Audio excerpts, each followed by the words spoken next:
And welcome, folks, to the talk show, Let the Truth Be Told. I'm your host, Pastor David. And, folks, we got a special show that we're doing on a Monday here. We're going to discuss the invasion of Venezuela by President Trump and the FBI and our law enforcement agencies. And we're going to talk about how this impacts America, and especially how it impacts the Black community.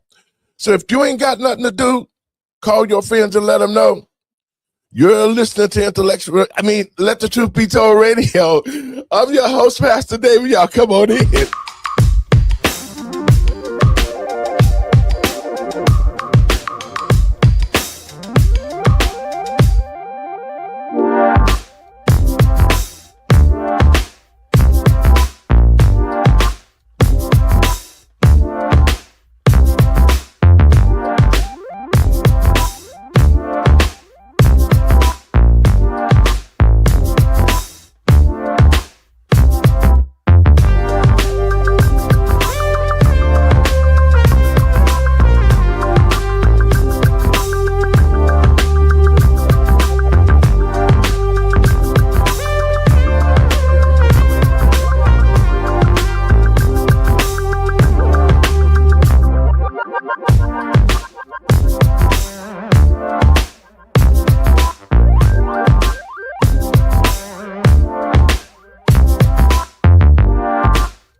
And welcome to the talk show, Let the Truth Be Told. I'm your host, Pastor David. And folks, first let me give all praises to Yah and my Lord and Savior Yahusha. That's God and Jesus Christ. In Hebrew, I spoke. And I want to welcome everybody to the show. Well, Happy New Year to everybody. But over the weekend, we had something that happened that changed the history of our country. President Trump went in and took out a dictator, Moro, whatever. But let the truth be told, there's a lot of politicians who are crying about it. And let me be honest, people. To the American people and patriots across this country, it's the Democrats. The Democrats have shown their hand here in America to be ruthless, killing people. The corruption ranged all the way down to Barack Obama, the Hillary Clinton, the Bidens, and all of them. Every Democratic president and some Republicans have done everything that they could to destroy this country. Drug flows in America as if it's Kool-Aid. It's in our schools. It basically mostly impact the Black community. But this new fentanyl drug has crossed over the line and has entered the white community and everybody else's community, and it became a problem. Long as Black people was on crack and on fentanyl, standing in statue positions, it didn't make a big impact into the Caucasian community. But now that it has, something is being done about it. And I want to applaud President Trump for taking the steps to make this country great again. For he set something in motion that a lot of the Republicans, and let me say this, to the American people and patriots across this country, if people are complaining about what the president did, it's because most of them are on the payroll over in Venezuela with the cartel. Different list of names of senators and all of that is coming out now that they've captured this drug kingpin. And now the American people will actually get to see all those politicians. And I bet you Barack Obama, Tim Walz, Eli Omar, all those people, Hillary Clinton, Brandon Johnson, the governors, J.B. Pritzker, we can tell by the way it's all set up that they're a part of it. And they're saying that, let me get my people in so we can get this thing going. Hey, Dre. How you doing? Good. How about yourself? I'm doing well. Guys, I want to get your thoughts on this event over the weekend. I support President Trump 100%. It's time that we make this country great again and be the superpower that we are. What's your thoughts, Randy? Happy New Year, y'all. Happy New Year to you, Randy. So we kick off the new year with taking over a country, right? And that's what essentially happened, ladies and gentlemen. You have to carefully listen to the words President Trump utilized over the weekend, and that was, "We're going to run the country. We're going to bring in the assets and everything to get the oil. $17 trillion worth of oil is in Venezuela, ladies and gentlemen. Venezuela has one of the largest oil deposits in the world. They have more oil than Saudi Arabia. So let's be clear here that Venezuela could potentially be a territory of the United States. So that's where things are at from my perspective. And but what happened was that Nicolas Maduro was only a precursor. No one gives a damn about him pushing drugs and everything else around the world. No one really cared at the end of the day. Because to your point, Pastor Lowry, everyone partook in that. You know, Yes. so he's no different than Noriega back in the 80s and 90s. Yes. He was no different than what's the cat Pablo Escobar. Yes. No different. And these guys skated around for decades doing the same thing. No different than who we currently got, that's pushing drugs and whatnot. Vladimir Putin over in Russia, China with the fentanyl. If we really cared about taking out people for drugs, these current characters would have been taken out as well. So let's be clear here, ladies and gentlemen, that this is about taking over a country and its resources. Period. Full stop. Andre? Well, before we move on, of course, I have to give my disclaimer that Numbers USA is a single subject organization. We only talk about immigration. But I will not be representing Numbers USA on this call. But I will talk a little bit about immigration. But before we do that, I like to harken back to what actually happened. In the dead of night, around 1 a.m., we started attacking them by land, air, and sea. We attacked them so swiftly and so quickly that they couldn't respond. We were able to send our Delta Strike Force team in to get Maduro, and we were out of the country and on a boat at 3 a.m. And then they took a plane and they were able to get him to New York within the hour. So that is just crazy efficiency, but in and out of the country in 2 hours, and then another hour to transfer him to New York is just crazy. So the military might and the strategy, the investment in our troops. A lot of people complain about how much we're spending on military funding, but just look at what we were able to do and what we were able to show the rest of the world.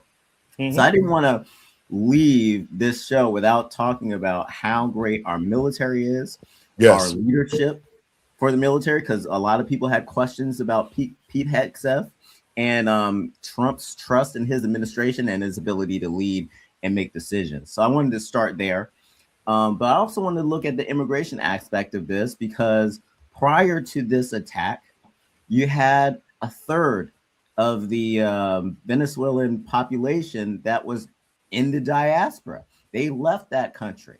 Now, is it because of Maduro? Is it because of socialism? Is it because of a lot of different things? Maybe. But if history comes out and as a result of this action, more people go back to Venezuela, less people are leaving, then I think that this will be in history a success. But if it ends up being like a money grab, people are still out there traveling the world trying to find a better life for themselves, and we're still hearing that people migrating from Venezuela is still a problem, then history will look at it and they'll frown upon it and they'll call it what it is. Doc? Well, I'm really hoping that we don't get another Yemen. right? Or Syria. Mm, I'm just saying mm, because those are always possible with regime changes. It's like just because you went in and you think you cleaned it up, who did you leave it open up to? Right? mhm. Yes. These people right now, they're just bare. There is no leadership. The cartels are still there. You took one. You took Yeah. the But lead guy, but you didn't take all the other guys, right? Yeah. So what are we doing? And I Mhm. appreciate President Trump because he told us in his first term, I'm not going to tell you. I'm just going to do stuff, and then I'm going to tell you later, and then we'll talk about it. And so he's true to his word. yeah, Like yes, I gotta exactly. respect it. I Mhm. respect it. But Yep. again, we have to make sure that we're not leaving a vacuum open for a worse terrorist organization than Al Qaeda, because that happened. We've done Let that me. before, and it happened under Go ahead, Obama. Randy.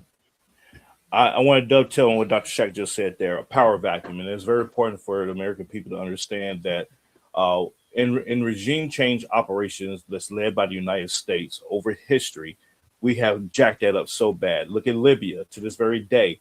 Mm-hmm. The Obama administration Yeah. took out Umar Gaddafi and Yes. left a power vacuum that still is disrupted today, to this very Yes. day. And that happened back in 2011. Look at Iraq. Iraq got Mm-hmm. destabilized, and under Mhm. the Bush administration. And I was there 3 times, and so I Yeah. know firsthand what that looks like. Yeah. So you look at, and oh, by the way, everybody tends to forget about Haiti, and Yeah. I'm not gonna Mm-hmm. do Haiti a Yeah. disservice. President Moisey was taken out during the Biden Yes. administration Mm-hmm. because he was going to expose the Clinton and Bill Gates foundations. Yes, And Yes. he was. so the president of Haiti was taken out, and that country is still destabilized. So the Yeah. difference with this particular operation with Venezuela is that this administration is saying we're going to go in and run the Yes. country. So there is no power vacuum. So there is no Yes. disruption.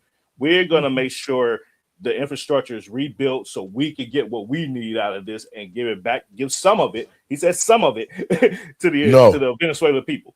So What? Yep. there's a slight difference. It's yet Mhm. remain to be seen how this is going to Right. play out. But at least they know that, hey, we can't do what the United States has previously done Yeah. in these other countries. So we did just kind of like sit back and buckle up and watch this ride go on, because like I said, I think Venezuela is going to end up becoming a territory of the United States. And rightfully so. I watched President Trump after this happened, and that's exactly what he said. He said he is not going to just take this guy and leave it for the cartels to put another person Mhm. in.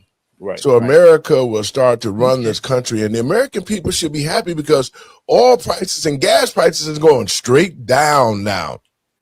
With Mhm. us Yeah. working with Venezuela in a legitimate type way instead of what the Democrats did with all the dope, selling kids and all of that, then our country is going to prosper. Venezuelans are going to prosper, and it would be a great deal. And it also shows how America can come back in. But guys, let me play this clip, and then I want your thoughts on it. We begin with the latest from Venezuela, where U.S. forces executed a well-planned, long-rehearsed military operation to oust leader Nicolas Maduro from power. This was Maduro hours later, taking a so-called perp walk in federal custody in New York. In a moment, we'll have a little history, but first, a look at how they did it from David Martin. The operation to capture Nicolas Maduro and his wife began at 10:46 Friday night, when President Trump unleashed an air assault into the heart of Venezuela's capital. Aircraft began launching from 20 different bases on land and sea across the Western Hemisphere. In total, more than 150 aircraft, bombers, fighters, intelligence, reconnaissance, surveillance, rotary wing. According to Joint Chiefs Chairman General Dan Kane, the fighter jets and bombers knocked out Venezuelan air defenses and command centers, clearing the way for helicopters carrying Delta Force commandos into Maduro's fortified compound. The helicopters began their flight into Venezuela at 100 feet above the water. For months, the U.S. has been building up its forces in the Caribbean, while CIA agents inside Venezuela tracked Maduro. How he moved, where he lived, where he traveled, what he ate, what he wore, what were his pets. President Trump's very public pressure campaign against Maduro had put the Venezuelans on alert. Still, Kane said, they did not see the Americans coming. We assessed that we had maintained totally the element of surprise. With President Trump and his top aides watching from Mar-a-Lago, Delta Force hit Maduro's compound at 1:01 Saturday morning Eastern Time. The helicopters came under fire, and they replied with overwhelming force in self-defense. One of our aircraft was hit, but remained flyable. This is an attack that could have gone very, very badly. We could have lost a lot of people last night. No American soldiers were killed, but several were wounded in the firefight as Maduro and his wife tried to flee to a safe room. He was trying to get into a safe place. It was a very thick door. It was a very heavy door, but he was unable to get to that door. He made it to the door. He was unable to close it. Helicopters were called in to exfiltrate the extraction force, while fighter aircraft and remotely piloted aircraft provided overhead coverage and suppressive fire. The helicopters with Maduro and his wife on board were back over the water less than 5 hours after the operation began. Maduro now faces narco-terrorism and drug trafficking charges. Venezuela faces an uncertain future.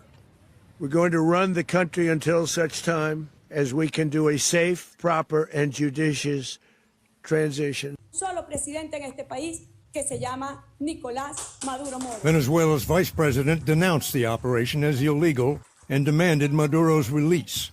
President Trump said she sang a different tune in a phone call with Secretary of State Rubio. She said, we'll do whatever you need.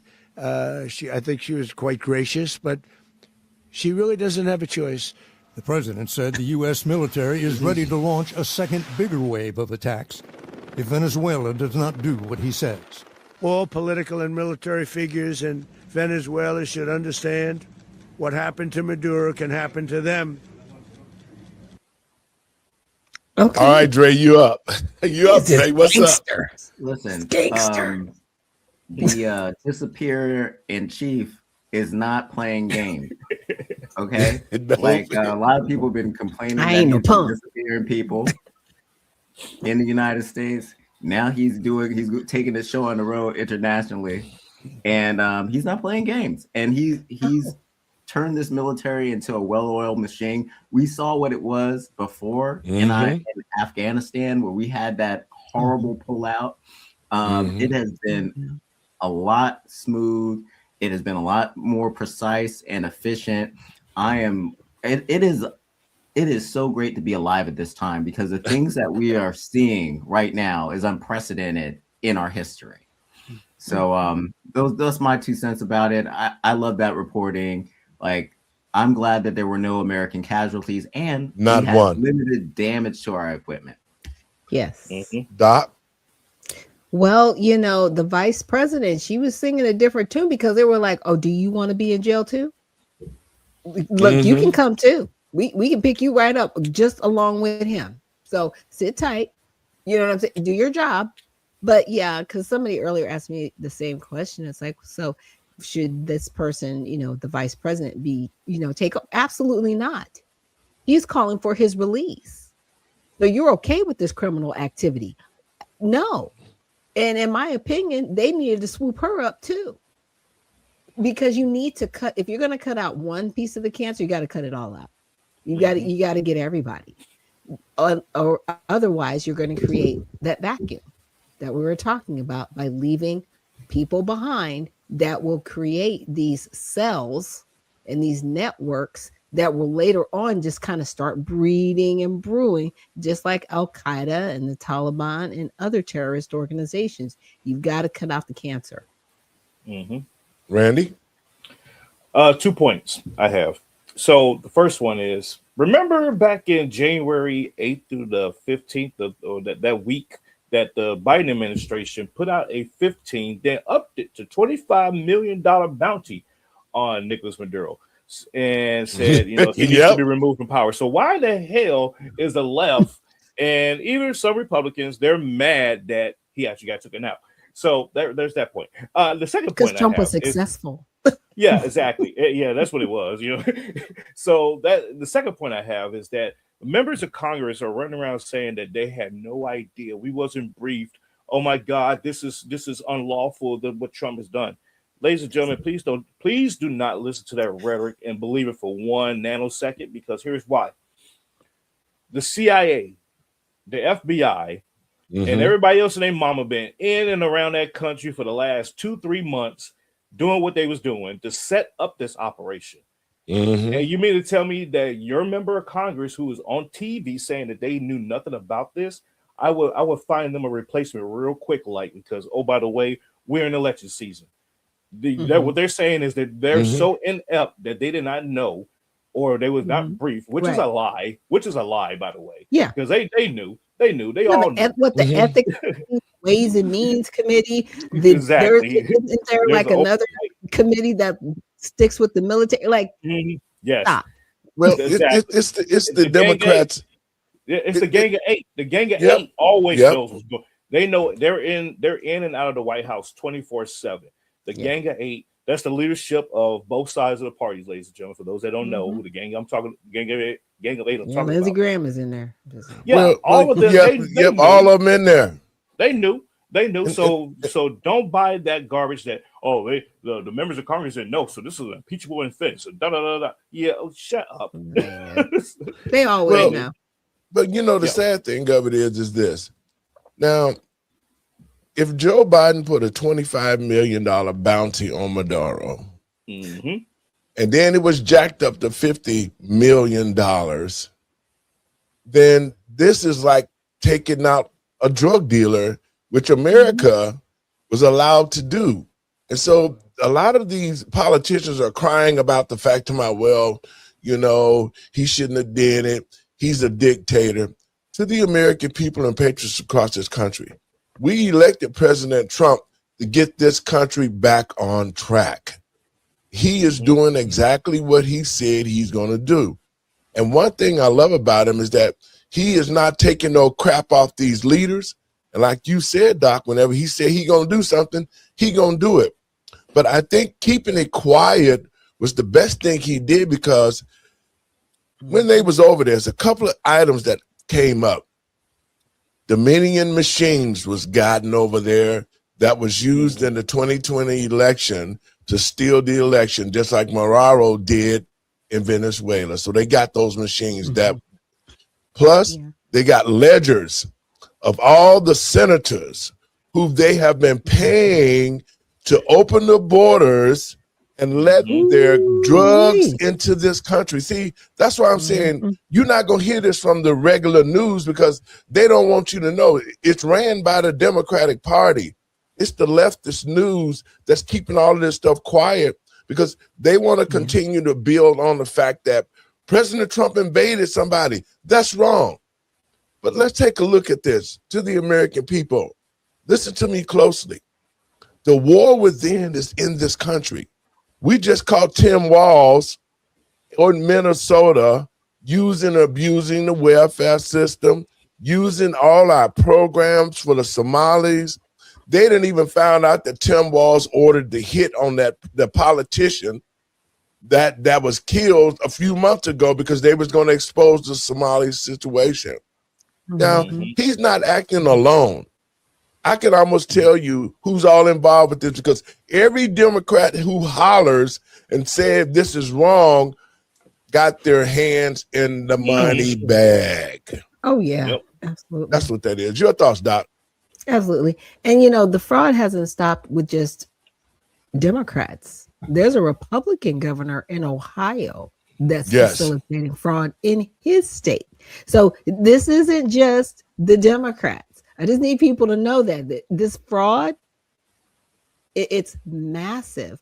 But I didn't know about the $50 million bond on Maduro's head. I mean, y'all are looking crazy. How was Biden going to put out a bond and then Trump take care of it, and then you're mad? Exactly. The outrage. And then somebody else pointed out another thing. I guess in New York, they were doing a protest. Where did the signs come from? Nice, neat signs, brand new flags with the creases in them. How you coming outside protesting Venezuela all of a sudden? when this Yeah. happens. I mean, it's too orchestrated with some of these things these Well, NGOs are doing, and they need to cut yes, off the money. yes, Period. Mhm. Cut it and off. and to the American people and patriots, this cuts the money off. This Yeah. stopped the flow into our country. And so we shouldn't be listening to those Democrats and those Republicans who are continuing now to try to pick up steam and say, well, what Trump did is wrong. Well, if it was so wrong, Joe Biden would have never put a $25 million bounty on him under his own administration. So you see how the left continues to try to play the American people, but President Trump is not having that. He's sticking to his guns. He's doing what he's supposed to do for the American people, for the future of our children, and to shut down this fentanyl that's coming into our country and killing our schools. Guys, now listen to this. It has been only under the Democratic leadership that the American people and patriots across this country have had to endure and experience what Barack Obama did with the homosexuals in the schools, changing laws, all without permission of Congress, introducing another. And I mean it, as a pastor, it's pissing me off, because how do you think that you are God and you created another race of people called transgenders and tell God, go to hell, I don't give a damn about you? That was done with Barack Obama. And the American people are still running around holding him up like he was something, but he was nothing but a petty thief. Mm-hmm. So we, the people, now need to support what President Trump is doing, because all of this corruption has been done under the guise of the Democratic Party. And the American people need to see that. We need to see it, because they're the ones who are funneling the drugs in. They opened the borders. They allowing all the illegals. J.B. Pritzker just created a law that took effect. $2.5 billion are going to illegals in the state of Illinois for college education, housing, and everything. But you don't have any money to help Black people, or that's our money because we pay taxes for it.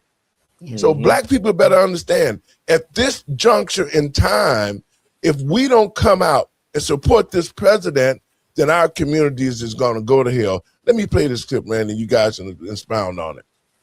President Trump vowing to end the flow of illegal drugs into the U.S., starting with the capture of the Venezuelan dictator Nicolas Maduro, now in a New York City jail facing indictments on narco-terrorism and drug trafficking.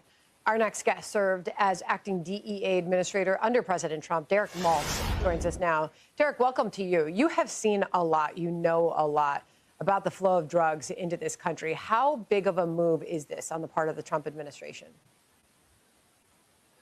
Sandra, thank you for having me. This is outstanding for all Americans. As you know, Maduro has weaponized drugs. He exported the TDA monsters into America. But this president, as Secretary of State Marco Rubio said perfectly, is a president of action. I love that term because I'm sick and tired for the last 20-something years hearing all these politicians talking about taking action against drug traffickers. This is spectacular. We had an exceptional job done by the Department of War. I'm very proud as an American today to see how law enforcement, the DEA, Homeland Security, FBI, they stepped up, they integrated their activities.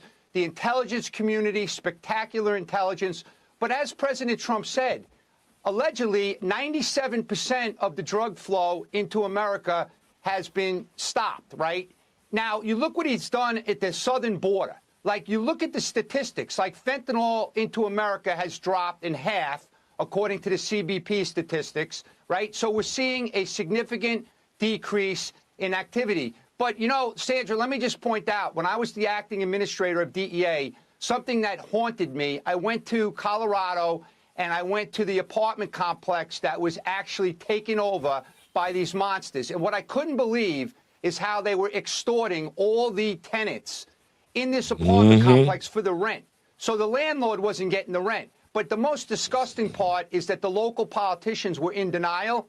But law enforcement, the DEA, Homeland Security Investigations, FBI, state and locals, they went after it and they exposed it. So I'm very proud of the work that's been done so far, but we have a lot of work to do.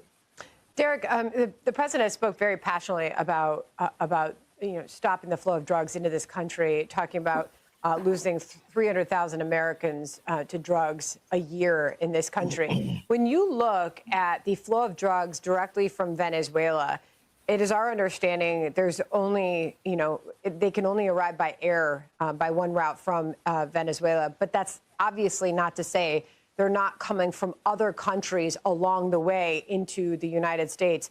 We've sort of mapped out the drug smuggling routes that we know of out of Venezuela. Talk a little bit more to our audience about what you know about that. What I know is this, that Colombia has record amounts of cocaine production, right?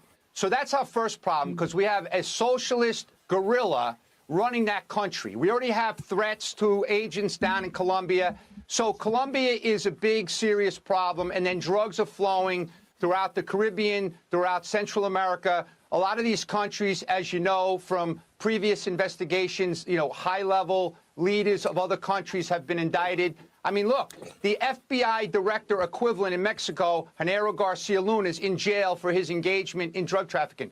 So just because we took out the threat in Venezuela doesn't mean our job is over. Sandra, to be really frank, I'll tell you what's missing, and it's been missing for many years. We completely disregarded the addiction issues in America, the mental health issues. So until we start putting the same level of urgency into the demand side of this problem, I mean, again, we still have these very deadly chemicals coming out of China, not just fentanyl.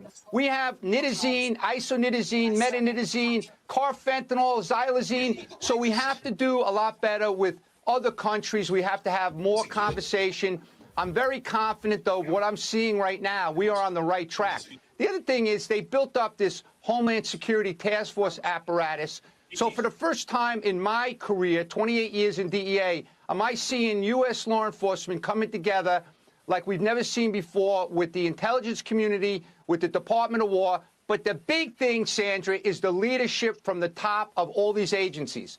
So we have very clear direction that we are not going to tolerate the death and destruction of our country. Our citizens are going to be protected. So America First policies are working. And all these Democrats that are complaining should be watching the Venezuelan citizens that are celebrating around the world. And maybe they should be proud of our military. The bravery of going in and doing what they did yesterday was fabulous. Your thoughts, Doc?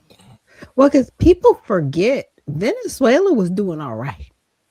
You know what I'm saying? They were doing okay until the cartel took over their government. And then people were eating on the zoo. Yes. Okay. Yes. They're one of the wealthiest countries aside from, to your point, Saudi Arabia. And so, yeah, we do have a problem here in America. It is the demand problem. But the demand goes back to these cities that are completely falling apart because crime pays. And without the crime, they cease to be in power to control the people. Like, this is a whole ecosystem that mainly the Democratic Party has perpetuated. And people might get mad. But if you're in the local area and your local area is drug ridden and you're not fixing it, you're part of the problem. Period. We have a supply problem, or demand problem. We're demanding, and somebody's supplying it. So, like, well, yeah, we'll give it to you if y'all want to kill yourselves off. Hey, we'll do it. If you want us to come over there and take over where people are stopped having babies and they're not going to school and they're not taking care of themselves, sure. But you are perpetuating this. You are purposely trying to kill off the American people, and it's just sad. Randy? 100% agree with Doc. And Yes. you know, the other thing that is too is, you know, you have these cartels that are, you know, doing these things, you know, supplying it. The target should be not only them, but it should be the administrators of these states and these cities that allow them to come in. You start taking them out as well, along with the cartel members, then you're going to see a whole new ecosystem, and where's Dr. Shaq develop, and they're going to say, oh, whoa, wait, who's going to take them out? The American people. Because we can't rely on the government to do it. We can't rely on the politicians to take themselves out. It has to be the American people that says, you know what, we're going to run against you in the next election. and Yes. get out of here. And that's And- that's and- that's where it starts there. Yes, and that's one of the things that, you know, I was talking to Doc about with her party, the Redemption Party, is that now that, you know, we can see both of these parties have bad apples in them. And so I think the American people need to be exposed to something new that can do the things that they're supposed to do in the political realm. And I think, Doc, this is a good time for us to really take a look, especially Black Americans, because Black people, the war is in the Black community. It's in our community, Randy and Doc. It's not in up north here in Chicago. It's not in Little Mexico. It's not in Chinatown. It is in the Black community. All of these drugs are brought directly into our community because the Black leadership in the major cities across this country, who are Democrats like J.B. Pritzker and Brandon Johnson and Tim Walz and the mayor of that city, who are allowing these things to come in, and they're the ones who are poisoning our schools, poisoning our children, I mean, taking away our freedoms. So we have to really, as the American people, pay close attention to who we put into office, and we must vet them extremely before we cast our votes, because the midterms are coming. And I'm hoping that, especially in the Black community, enough should be enough for us now. It's not like the Black people not seeing who the real enemy is and how they let all the migrants come to our community and give money to them, but they hate Black people so bad. The Democrats hate Black people so bad that J.B. Pritzker gave $2 billion to illegals out of taxpayer money. And Black people in Illinois, how dare you vote for him when he's destroying the state and destroying the city? I'm going to play this clip about some of the people who are happy that President Trump did what he did. Look at this scene right now. Dozens and dozens of cars lining up, waving the Venezuelan flag. You can hear music, people embracing, tears of joy as they chant freedom, freedom for their country. I had the opportunity to speak to several of these families. There's a very interesting story. A woman who was meant to fly out of South Florida. She was supposed to head to North Carolina today. Guess what she did? She missed her flight. She said it was worth it. She had to be here in South Florida celebrating this huge moment for the Venezuelan community. I have right here with me Daniel. He's part of this community, and I want you to describe what that moment was like when you got the news overnight.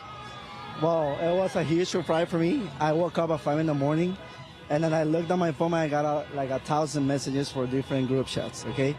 I mean, I got no words to explain what's going on right now. I think our people, our country deserves this for a long time. I haven't lived anything but Chavez and Maduro.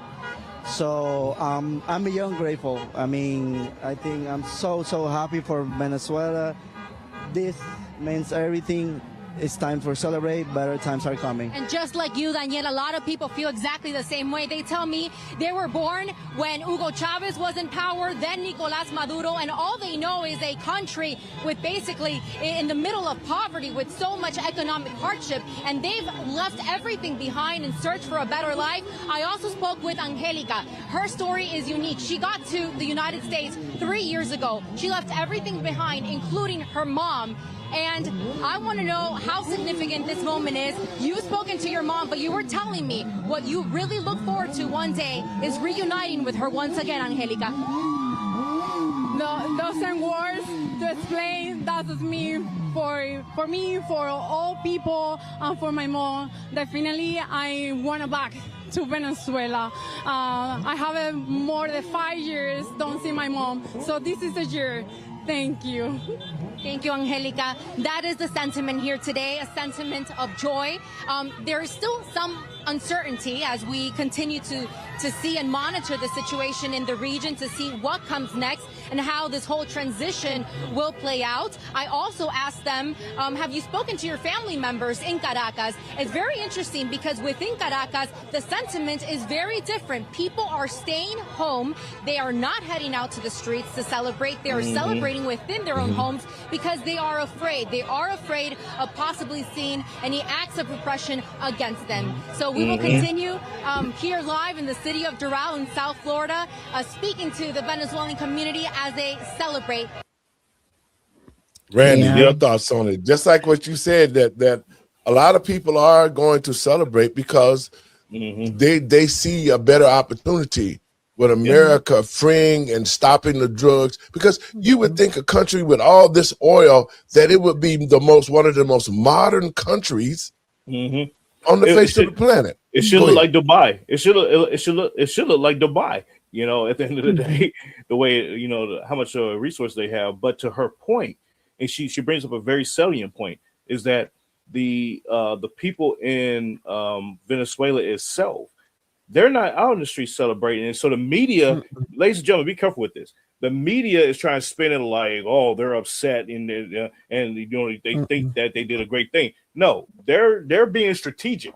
They're like, we're not there. There's still cartel running around here. There's still, there's a military that was fighting against the U.S. They're still, running around. I'm not gonna go out there and celebrate this because then I'm gonna be a direct target as a retaliation or retribution. So yeah, I'm happy that this is done, but I'm gonna be quiet about it until it's safe enough to go out there and do these things.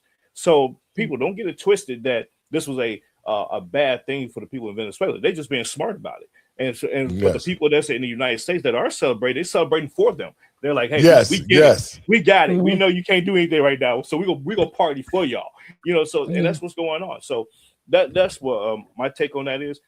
And I got some friends that's Venezuelan, so I'm gonna reach out to them and see and get some some boots on the ground intel as to what's going on with that, because it is it's just like when I was in Iraq, in 2003. When the invasion happened, we got there. The U.S. our unit, we got there a couple of months after the first wave. So we was basically the second wave coming in. There were people that were happy that we were there. They was like, "Thank you for doing this," and and all of that. And they would come onto our compound to celebrate. And then they would go back and pretend like, they hated us and all that. But we got it. We understood. We understood the assignment. It was like, okay, we get it. And they were like, oh, you rich.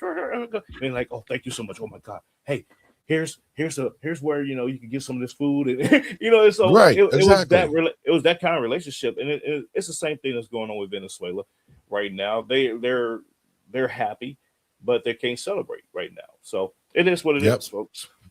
Doc? Yeah, I was trying to think of the name of the El Salvadorian president that, he took his country back and he dog walked people and they are still in prison today. I was like, we need, like Trump, if you're listening, you need to hire that guy to get everybody on the go. Because he shut it down in his country. Like El Salvador, what? We send people to their prison. Yes. Okay. People like that.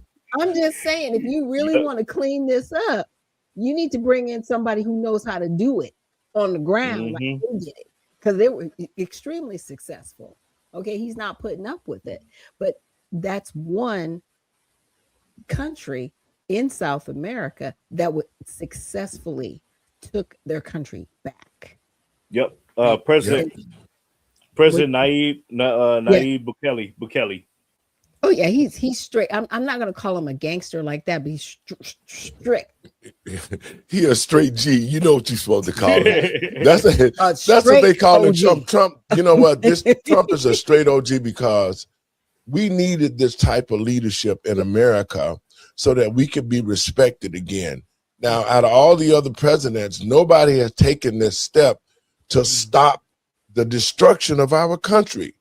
The drugs, the corruptions, the bad politicians, the Dominion machines that they used in America to steal an election. the list of all the senators and politicians who Moderna was paying. I mean, if the Democrats and Republicans, you're going to know who's on those lists because they're going to be the Chuck Schumers. They're going to be the politicians now who are going to run and try to create a mess. Just like you said, Doc, how could they get these signs made so quickly? It was because somebody knew something and they were able to try to counter it. Yeah, they knew something, and man. now the American people are calling for the same thing. Now, if we can go over to another country and shut it down, it has to be shut down here. It's got to be shut down. Have to be brought to justice. They have to be. We can no longer just sit around like Tim Walz. You got to go to prison. You got to go to prison. Hochul, Eric Adams. Yes. You know, now Daddy, you ain't done nothing yet, so you're off the hook. He done something. They stole the election. Brandon Johnson. Yes. Aaron Bass. All of them. Newsom. All of you need to be put in prison just for violating basic federal laws by harboring illegal aliens. Period. We can put you in prison on that alone, up to 20 years. Yep, just exactly. that one count. Admittedly did it. Like, people are exhausted. They are ready for justice. It cannot continue. This fraud on top of everything happening in Venezuela. The American people are exhausted. We're tired of seeing everybody else get liberated, but we keep getting put upon. And it's at our expense because our tax dollars are paying for other people to be liberated, but we're not being liberated. But go ahead, Randy. I was just going to say, there's some retribution, or I should say some justice coming, because last night Congress had voted to remove Ilhan Omar. Representative we got a vote? That's what they had a vote last night to remove her from Foreign Affairs Committee. So it's starting to trickle. Once they remove her from the committees, then they can remove her from Congress. So we'll see how that works, how that plays out. But to the American people and patriots across this country, this is our country. We pay the taxes.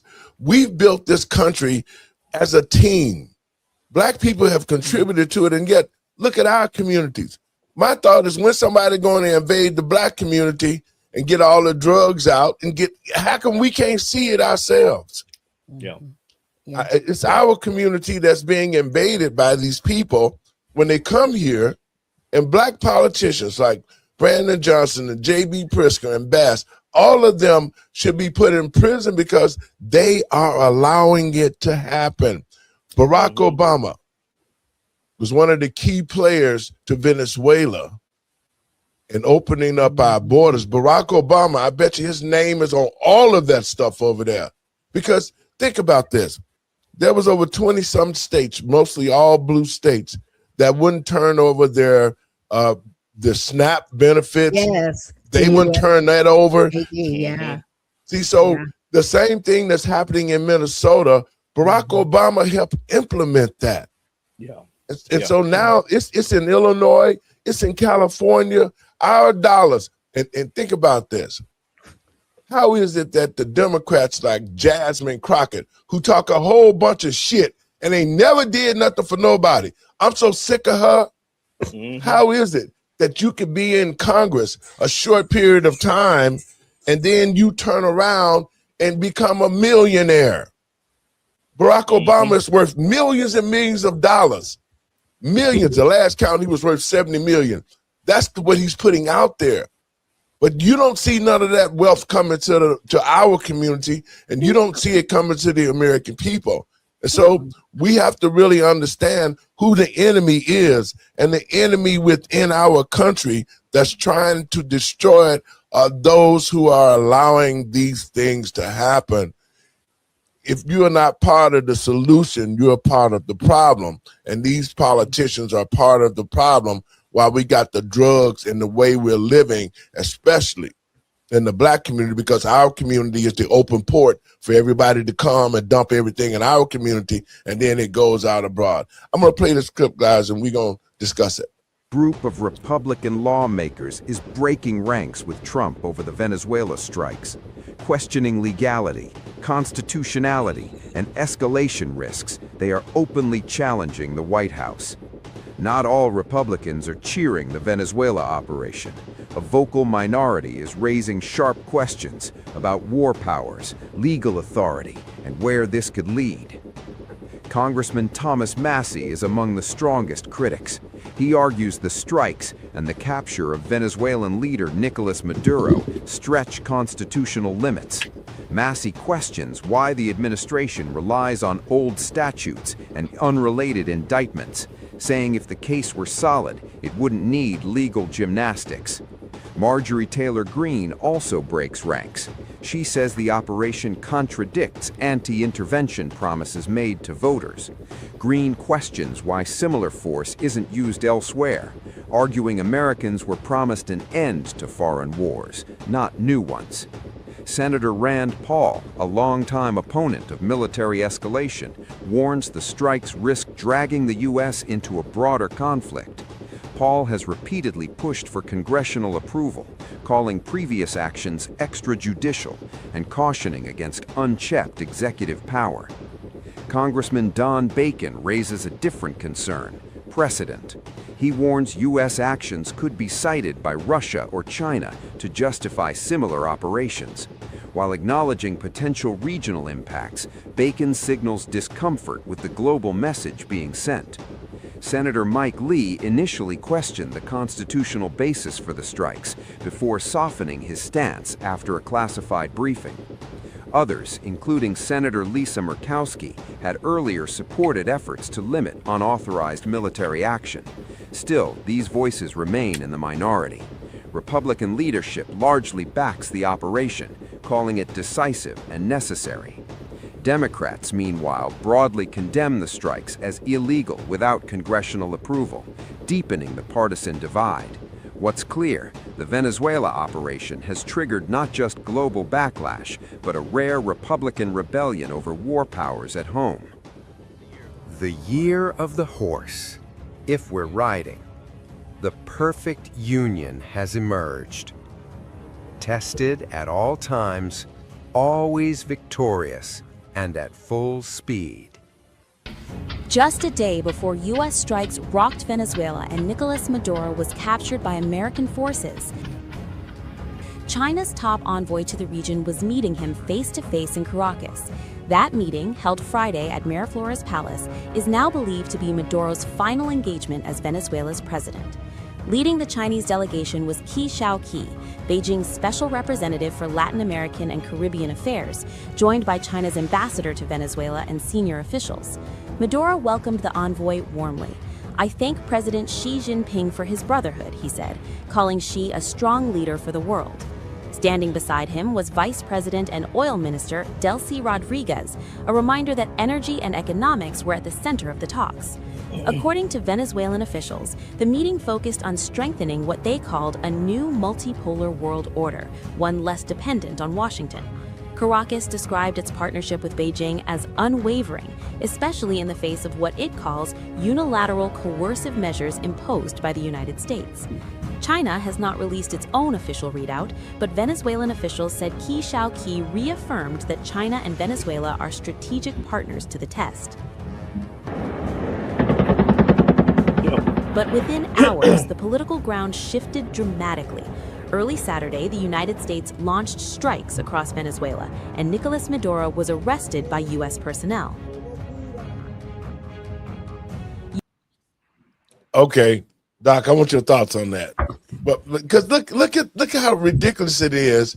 And just like the report is saying, most of the Democrats are crying foul. Doc, talk about them clowns, please. I covered this on my show a little bit, but in practice, presidents have expanded their unilateral authority since World War II, often initiating regime changes or interventions without formal declaration, while Congress provides oversight through AUMF's post 9/11 authorizations used for broader actions or resolutions to block funding. This balance aims to ensure accountability, but has led to ongoing tensions, with critics arguing recent actions erode congressional roles.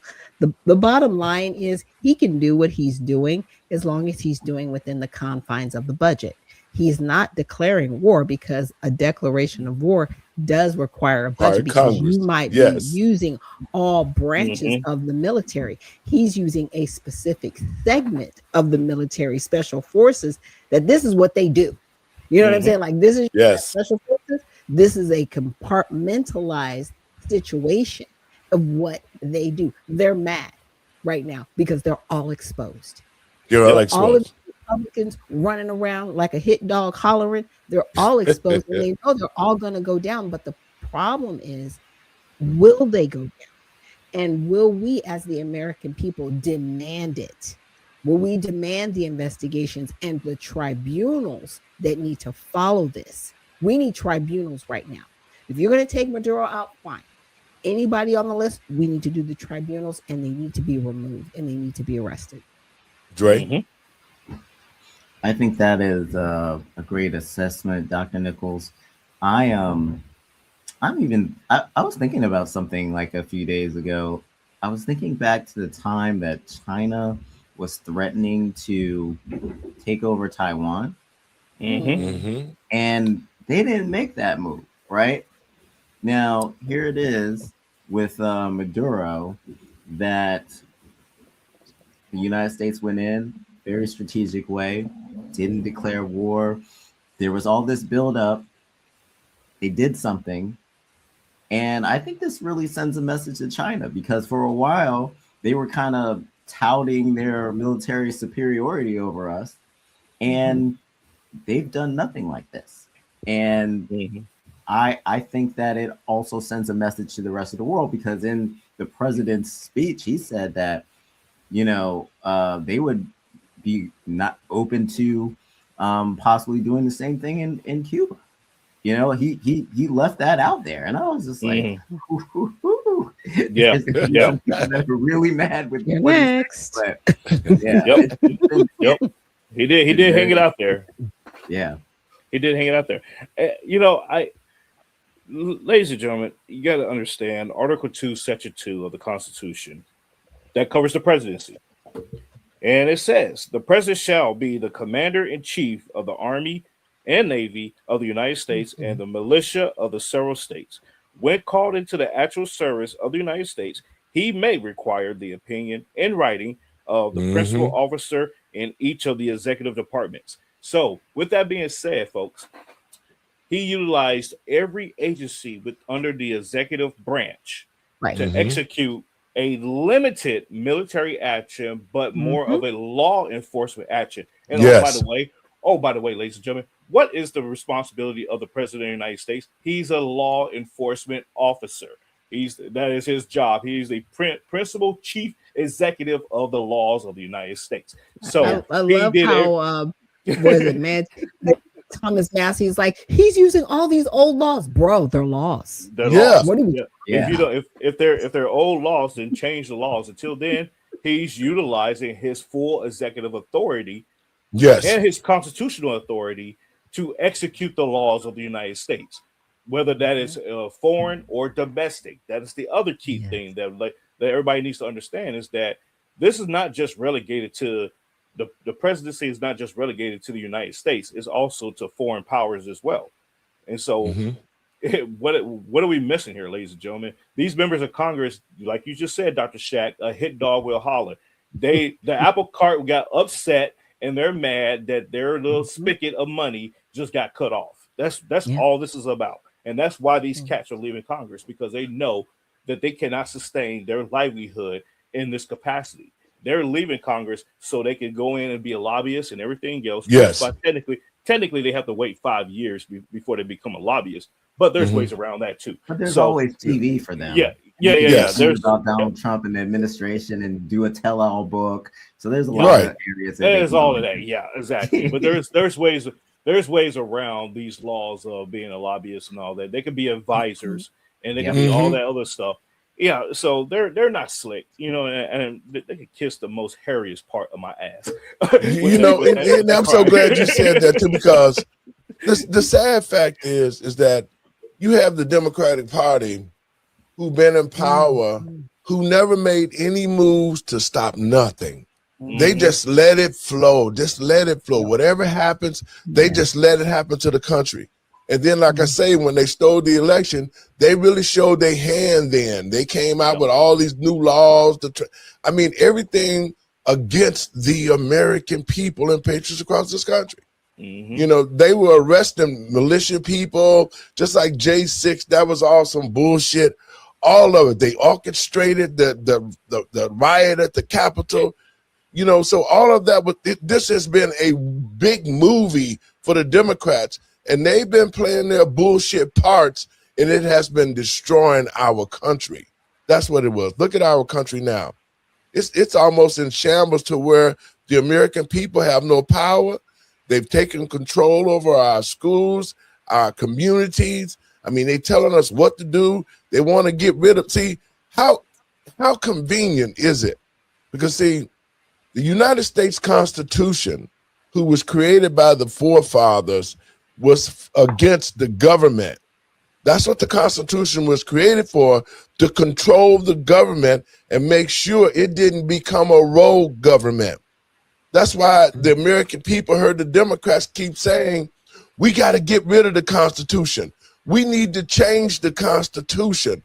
That's because the power that the Constitution has allowed President Trump to do what he did, and any true patriot and American is going to follow the Constitution, live by the rules, and that's what's making this country a threat again, and it's making the country great again because we got that paper intact. Jay, your thought about that? Yeah, I actually want to go back to what Randy and Dr. Nichols were talking about, like really diving into the powers of the executive office. I think is so important. Yes. We have a social studies problem in the United States of America. They don't teach it anymore. Our government. They don't teach civics. What? We don't do civics anymore. So when people are complaining that the president's overstepping his power, they're not looking at the fact that he's the top executive law enforcement officer, and this guy had a $50 million bounty, and he brought him to justice so he could be tried. He's not just putting him in on a firing squad. He's going to have a chance to be tried in a court of law for the things that he's being accused of. Yep, exactly. So exactly. Yeah. So I hope that when we're kind of like going up over this video and things get chopped up, I hope your reels of you guys explaining the executive office is what really goes viral, because I think that's what really people need to know so they can make sense of what's actually happening, because the DEA was involved. How many times have we had like law enforcement and our military working together in unison? I don't think people have seen that, but it's within the president's rights to use all those resources. Exactly. They're all in the executive branch, you know, and so you got ladies and gentlemen, you got three branches of government: the executive, the legislative, and the judicial. You know, and so we hear about the bureaucracy, the fourth, you know, unnamed branch of government. The bureaucracy is these little agencies that create rules and whatnot, but they still too fall under the executive at the end of the day. So when the president does something or he says something and people are like, oh, he's out of bounds. The check and balances of Congress writes the laws, the president enforces the laws. The judicial, the Supreme Court, they would say, okay, it's constitutional or it's unconstitutional. That's their only job. They're not to write laws. They're not to opinion. Ladies and gentlemen, one more thing on the judiciary. Opinion is not law. So don't get it twisted. Don't get it twisted. Opinion is not law. So they was like, the Supreme Court overturned that law. No, they didn't, because they don't have the authority to do so. Constitutionally, they do not have the authority. So Congress can come back and say, Supreme Court, kick rocks, guy. Thank you for your opinion, but until we write a law to retract that or change it up or whatever, it is what it is, and that's what it is. So absolutely. Man, boy, don't get me started, y'all. Don't get me started. No, and that's what we preach. I'm about to preach. Man, do your thing, because it's just simple. It's those who watch this show. A lot of people are watching our show because they know that they can come and get it broke down so they can understand it. And the truth is here. We're not sugarcoating. We're not hiding. We're not lying for nobody. We telling the truth so the American people can know what actions and the way that they need to think truly about what's going on in our country, man. So if reporting would return to the way it used to be when it was unbiased, when you had good reporters who would dig into these things and report the truth, whether it was right or wrong, they put it out there so the American people could understand what's going on for sure. And so until we get to a place to where the media is honest again, because they're not going to tell us the truth. They're painting a picture because most of the media people are from the left, ABC, NBC, CNN, MSNBC. They are not telling the American people the truth, and they're spinning it because they hate Donald Trump so bad. Now we know, guys, why they hate the president so bad. Because they knew that at some point in time, they were going to be held accountable for what they had done in the past and what they were currently doing to steal taxpayers' money. Like I was saying earlier, and I'm going to play a clip and we're going to talk about this. Just think, look at all those other 20 cities. Look at Minneapolis. Billions of dollars have been taken. And the sad thing of it is they used the black community as the launching pad. That was their cover. So all of this money have been taken. Don't you think that in Chicago, it's the same type of fraud? In California, it's the same type of fraud. It's easy to replicate. It is. And so, what's crazy is you talking about $20 billion, upwards of $20 billion in just one city, one state rather, in one state. Can you imagine if they just took that money and said, okay, we're going to give every resident $1 million, get out of debt, buy you a house, figure out life, don't come back and ask for shit else. Yes. Life would be good. Life would be good. But no, you got a small population of idiots, these pirates, these aliens, and they came in and they ransacked and raped the state of all this money and leaving us, the American people, holding the bag. And Tim Walz is like, oh, well, the Trump administration, they're politicizing this. What else should we be doing? He put in another program. He just put in another program for millions of dollars so people can stay home with their children if the if the wife gets pregnant or whatever, 20 weeks or whatever, and also being a home health aide to your parents. There's no guardrails. You could be living in Florida and your parent living in Minnesota and you get paid to take care of them and you're not even in the same state. Well, that's how they were able to use the American system with that type of deception, because when you don't put any guardrails into a program, and that's what's wrong with the welfare SNAP program. I mean, all of them have some safe rails, but for them to be able to fund and give SNAP to dead people, the same way the voting rolls are, they use our voting. I mean, so what we're experiencing is from within, we are experiencing an enemy. Somebody on the inside is pushing the button now. Yes. It's like, I do blame those in the Somali community that are committing the fraud, but there's somebody on the interior pushing the button and allowing the money to be sent. Somebody knows what's going on.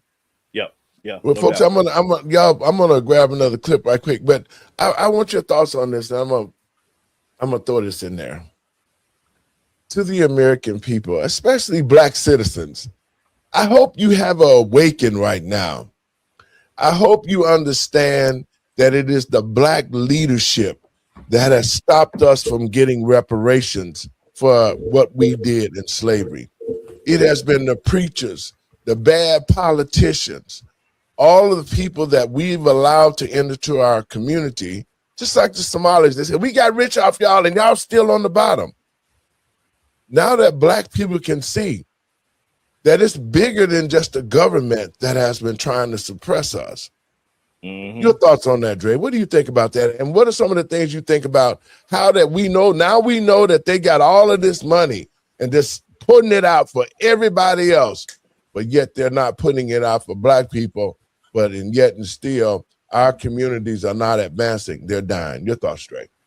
Yeah, so what we've seen is we've allowed the voting box to be infiltrated by illegal aliens, and they then in turn put their own people in office and made things better for them. They rubbed elbows with the right people and put fear in the right people. Because if you listen to the leadership in Minnesota, they are so scared to say anything wrong that would offend that a Somali community that they just let them do whatever. So there's a problem in checks and balances, as we've been talking about checks and balances in the government. And in order for us to get to a place where we're seeing improvement, a couple things have to happen.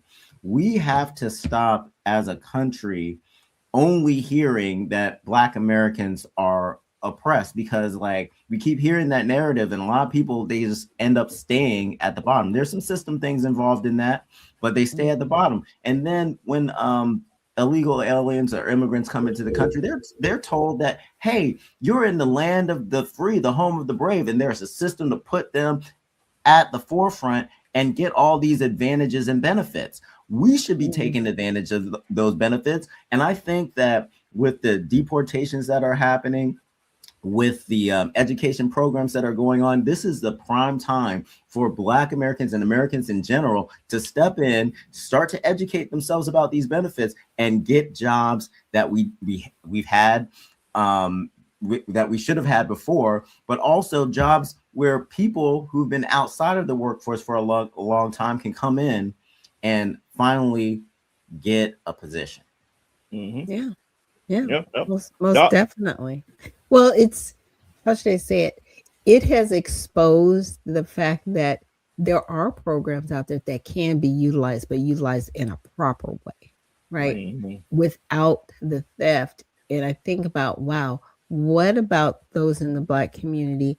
Are they really looking at, hey, wow, if they had a daycare, if they have home help, let's look into doing it, but doing it right. Right? Not defrauding people, but actually really looking at helping our own community. Okay, great. But again, it goes back to who's on the inside working with these cells, and I'm going to call them cells because they're in different locations, replicating the fraud. Who's on the inside? It has to be a network between all 50 states, because you can't just replicate literally the same thing like a blueprint book and say, you go here, this is the address you do, this is the LLC you make, this is how you file it. This, somebody is coaching these people. Just like you teach people how to get contracts, they're teaching people how to get these contracts, but defraud and do it in a way that they're undetected, because this has been going on for decades. This is not something that just happened overnight. It seems like it is, but this has been going on since 2009. Everybody, it's been going on longer than that, guys. I'm gonna play this video, guy, and I want your thoughts on this, and we're gonna talk about it. Is poisoning communities all across our country, targeting our most vulnerable, our children. It's laced in pills that people buy on the street or given to you by a friend. Fentanyl is no longer just a drug. It's a presence, a silent fog that has rolled into our communities, settling into the cracks of our sidewalks and the quiet corners of our homes. We used to think we knew what danger looked like. A street corner deal at midnight, a desperate stranger in an alley, the stereotype of organized crime. But what if danger looked like a student walking to class? What if it looked like a tuition payment? What if the deadliest narcotics network in the Midwest wasn't hiding in a fortress, but beneath the manicured lawns of an international university campus? Minneapolis, Minnesota. A city known for its lakes, its brutal winters, and its progressive politics. But at 4 a.m., while the city sleeps, a different machine is running. This story didn't begin with a drug bust. It didn't begin with a tip from an informant. It began with a political firestorm that blinded almost everyone to what was really happening. Congresswoman Ilhan Omar made a public statement that grabbed national headlines. She claimed that her brother had been stopped by ICE, Immigration and Customs Enforcement, right here in Minnesota. But this wasn't just a standard claim of harassment. This was the same man at the center of the explosive long-standing allegation that Omar had married him, her own brother, to fraudulently bypass U.S. citizenship laws. The media cycle spun into overdrive. Debates about immigration policy, racial profiling, and immigration fraud filled the airwaves for days. But while the cameras were focused on the Congresswoman and her controversial brother, federal intelligence units were looking at something else entirely. They were looking at a video that was spreading like wildfire across social media. The video didn't come from a politician. It came from a young Somali student named Tariq Juma. He wasn't debating policy. He was making a promise. Filmed on a smartphone, Juma looked directly into the lens. He wasn't shouting. He wasn't frantic. He was calm, deliberate, and terrifyingly precise. I actually heard you guys pull up to Owatonna, the Big O. And you pulled up when I was not there? Yo, so puss ash, boy. You gonna get popped next time I see you at. Bring the whole cavalry. He warned that if ICE agents entered his neighborhood, he wouldn't just protest. He would hunt them down. He said he'd heard they pulled up to Owatonna when he wasn't there, and next time they showed up, they'd get popped. He told them to bring the whole cavalry.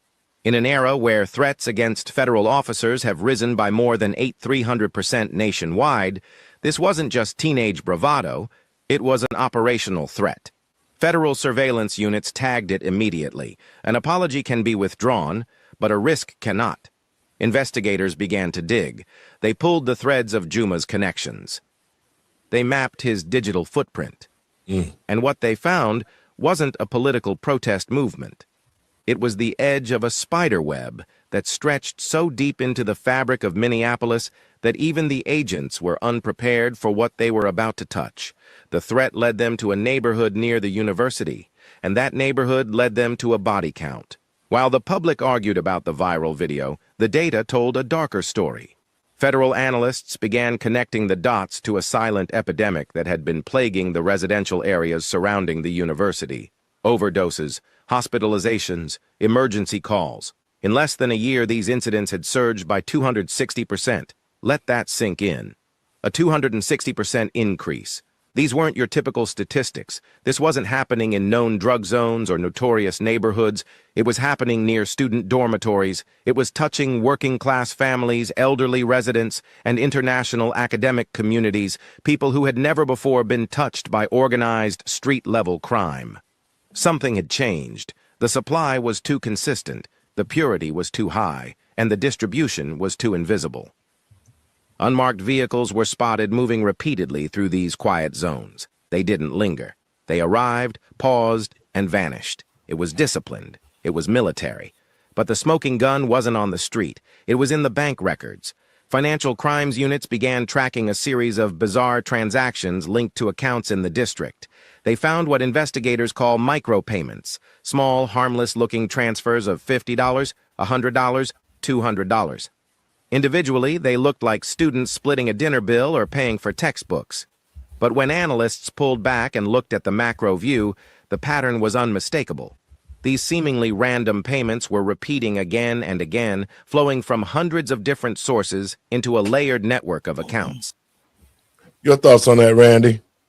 Oh man, you know what? that kid. The thing about these jokers these days, they get brazen on social media, and they talk all this yin yang and make these threats like they just all powerful. And maybe some of them are, maybe they are, and to their own, little community. But when you sit there and you tell them federal agents, come get me next time you come in my neighborhood, you're gonna get popped.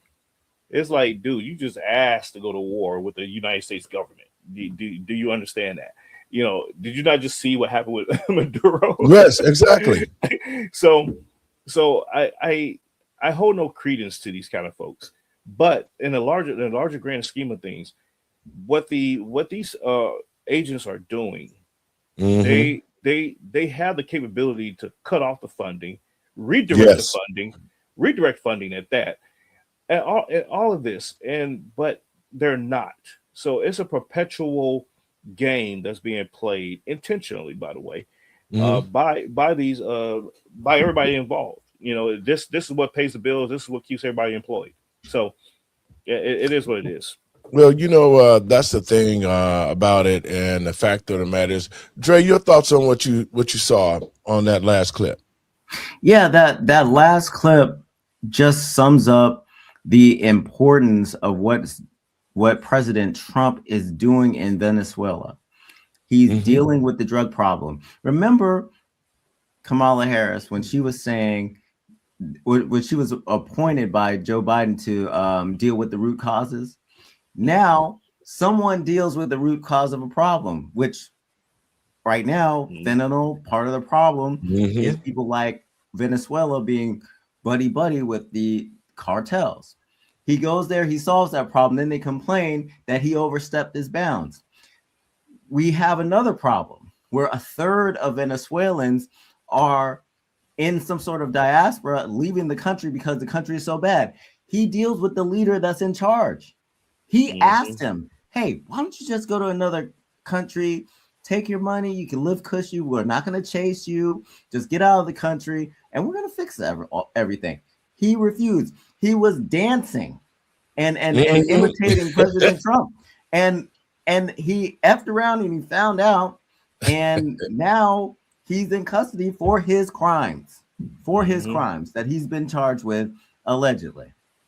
And that's the thing. I think that the American people and patriots across this country, we need to see more of what President Trump is doing, because a lot of people was crying because, Dre, happened Saturday, me and you and Mr. Binky was going around on the constitutionality of it all, thinking that, okay, Trump is being a dictator.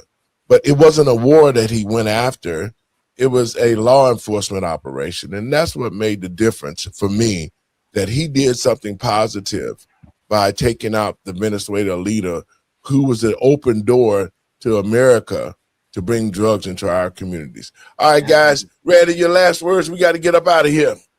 Hey, thank you for the great discussion today, Pastor. I would say for the American people, before you cast an opinion or you listen to those talking heads, double check, do your research. Look at different perspectives, and think about what it is that you're getting your information from. And if that's not a credible and valid source of information, stop getting your information from that source. I know it's hard for people to do that these days, but it's very vitally important, because otherwise you run around, you looking like an idiot, and you come across my page or I come across your page and you're doing this and you don't know what the hell you're talking about. I'm gonna go full in on you, and I don't give a damn. So, but hey, y'all can follow me on rperm.com, all social media platforms at rperm, and you can catch my show that's about to air here shortly. Thanks, and I will holler at y'all. Hey, Dre, your last words. Yeah, when we talk about checks and balances, as Randy and Dr. Nichols are bringing to the forefront, we really have to remember that at the end of the day, we are a sovereign nation and we have to protect our interests. And a lot of times our elected officials are playing lip service to it. 40% of them have an F grade with on based on their voting record with immigration, and they're not doing anything about it. Trump goes and he does something about it, and they have a problem with it. So my final thoughts is, like Randy, do your own research, really try to look at history, the truth, and wait to see the results of what's happening.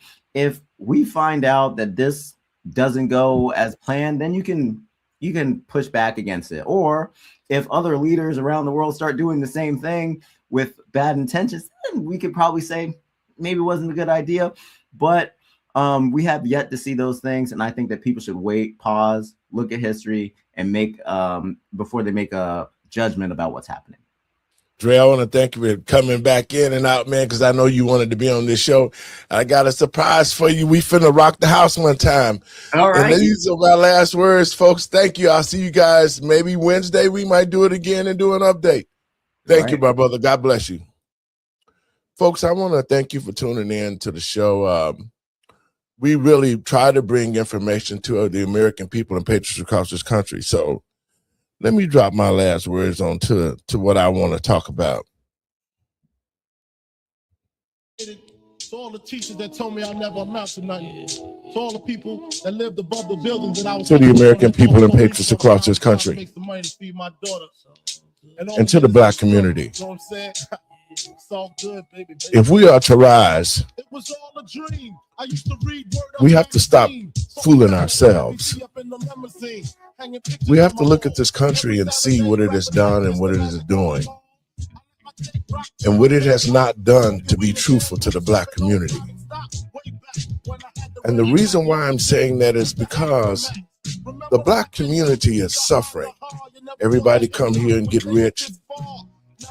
We got people in our community ain't paying no dues, but yet they overlooking black people and act like everything is all good.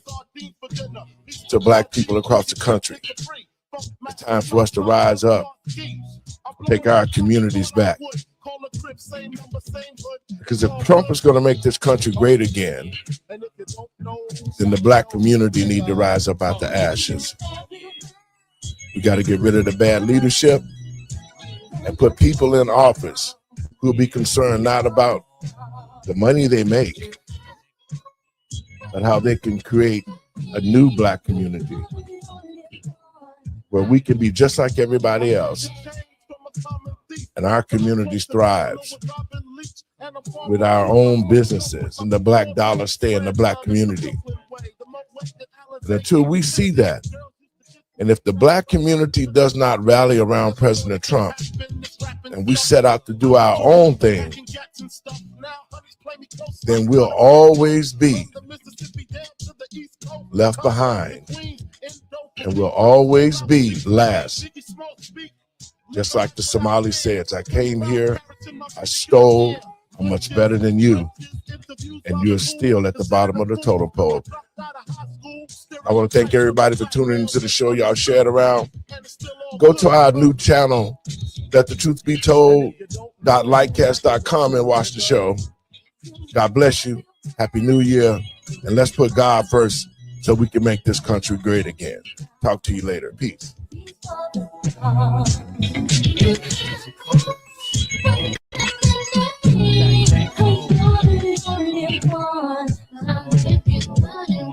Super dead broke, man, I couldn't picture this. 50-inch screen, money green leather sofa. Got 2 rides, a limousine with the chauffeur. Phone bill about 2 G's flat. No need to worry, my accountant handles that. And my whole crew's lounging, celebrating every day, no more public housing. Thinking back on my one-room shack, now my mom pimps a act with minks on her back. And she loves to show me off, of course. Smiles every time my face is up in the stores. We used to fuss when the landlord dissed us. No heat, wonder why Christmas missed us. Birthdays was the worst days. Now we sip champagne when we thirsty. Damn right, I like the life I live. Cause I went from negative to positive, and it's all. And if you don't know, now you know, nigga.